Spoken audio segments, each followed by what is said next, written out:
So, at time of recording, we're still in launch week for Street Fighter V, and if you follow me on Twitter, you know I found the general response to the game really irritating to the point where I feel like addressing it on the channel. Not so much the reaction from inside the fighting game community, the majority of which seem to be focusing on, playing the game, but more so from the general gaming audience and the gaming press. For those who aren't up to speed, Street Fighter V is experimenting with a new model for its future updates and downloadable content that involves building off one base version of the game, so there isn't going to be a Super Street Fighter V or an Ultra Street Fighter V or anything like that. This model also includes earnable in-game currency that can be used to purchase downloadable content as well as using real money. Capcom have been open about this since the game was announced years ago, and it's been the plan from the start. So as stands, the current version of Street Fighter V that has been launched is a bit bare bones, and a lot of the features are coming as free updates in the coming months. Now, it certainly hasn't helped that the game has had a pretty rough launch, with major day one server issues. Speaking from experience, the game's online seems to work well when it's working at all, but these problems are still unfortunate. However, early server issues are quickly forgotten, so I want to focus on the backlash to the game's amount of content right now. First off, I really like the idea of Street Fighter V's model a lot, and I hope it works out, especially the fact that it gets rid of selling updated versions of the game later. Like, say for example you're a Ken player. You've been playing Ken since 1992 and you're always going to play Ken. Maybe you'll play around with some other characters in each game, but generally speaking you're going to play Ken and you don't care who else is there. Well, before, whenever they added a bunch of new characters, whether you wanted to or not, if you wanted to keep playing the game, you had to drop a bunch of money on the new version when it came out. Now with Street Fighter V, once you've bought it, you never have to worry about that ever again if you don't want to. Even if your future main is one of the DLC characters that hasn't dropped yet, you can earn enough fight money offline for one character easily, where you still don't have to pay any real money. Downloadable content in fighting games isn't like a map pack for an online shooter. If you don't care about that character or that costume, then there's really no pressure to buy it whatsoever. So not only has the burden of extra purchases completely gone for people like that, now they can earn a bunch of costume and characters as reward for playing a game they were gonna play to death anyway.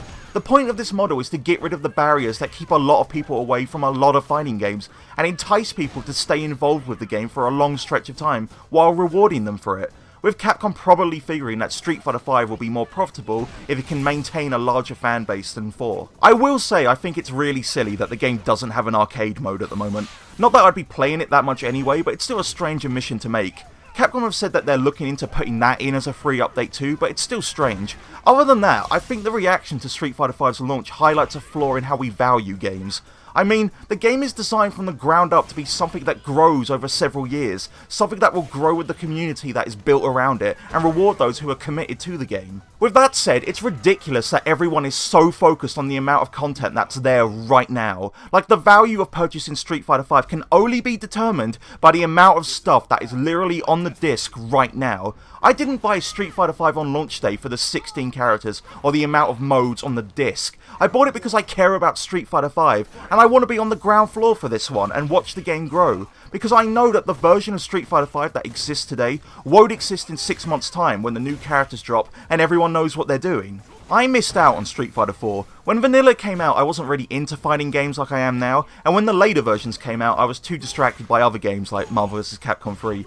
Eventually, I bought Ultra Street Fighter 4, and here lies my point. I got all the characters, all the stages, a whole bunch of costumes for what was essentially a budget price, but I still feel like I completely missed out on Street Fighter 4. I got all the content for a low price, but despite toying around with all that content at the tail end of the game's popularity for a couple of days, I can't honestly claim that I experienced Street Fighter 4 at all. And this all comes back to how we think about the value of games, and how a lot of reviewers think in terms of recommending or not recommending them.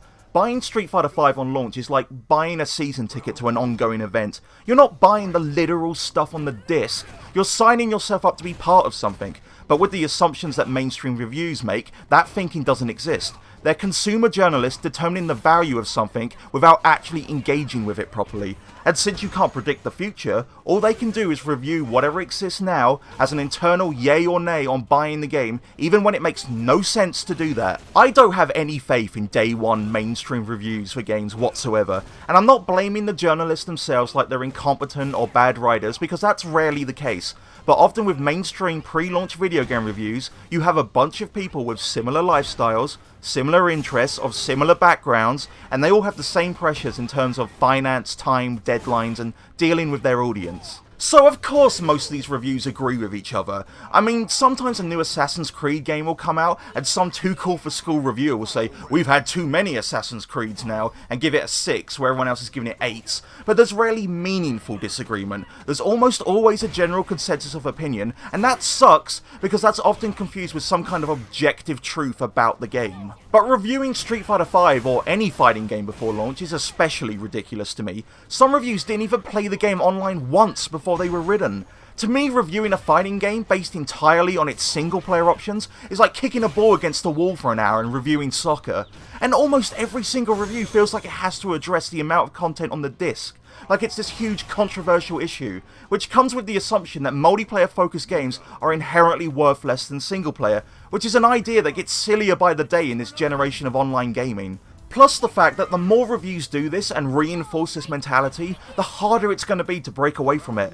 If NetherRealm want to cater to more casual people who don't care about the competitive aspect of fighting games by putting in a bunch of gimmicky modes, that's fine with me. But what's not fine with me is that being considered objectively better because there's more content. What I'm saying is, people with their own income are generally speaking adults, and adults are capable of adult decisions, and I'm so tired of these incredibly boring discussions. Is The Witness worth 30 quid or $40 since it's a digital game? Well, considering that some people waited 8 years for that game, I'm going to go with a yes on that one. People know what they do and don't value, and the value of their money is entirely subjective to their tastes and their income, so I get so irritated when I see people who don't understand these games and make no effort to engage with them tell people that they're unfinished because they don't tick some imaginary arbitrary boxes of things that they think all games should have. Street Fighter V is a multiplayer and online focused competitive fighting game. That's what it is, and if you have no interest in that, then no, you shouldn't buy it for launch price. But there's nothing scandalous about that, you're just not the target audience. To some people, Street Fighter V is going to be the foundation of their gaming and maybe even their social life for the next 3 to 5 years, so it's definitely worth it to them. To people who just want to mash buttons with their friends one night for a laugh and not take it seriously, then maybe not. The thing is, I trust you to determine that from your own tastes and interests, whether that's something that's worth the price of admission to you. So my advice to you is, always take day one reviews with a grain of salt, and for God's sake, don't ever let their hot takes overshadow what you personally care about. Alright?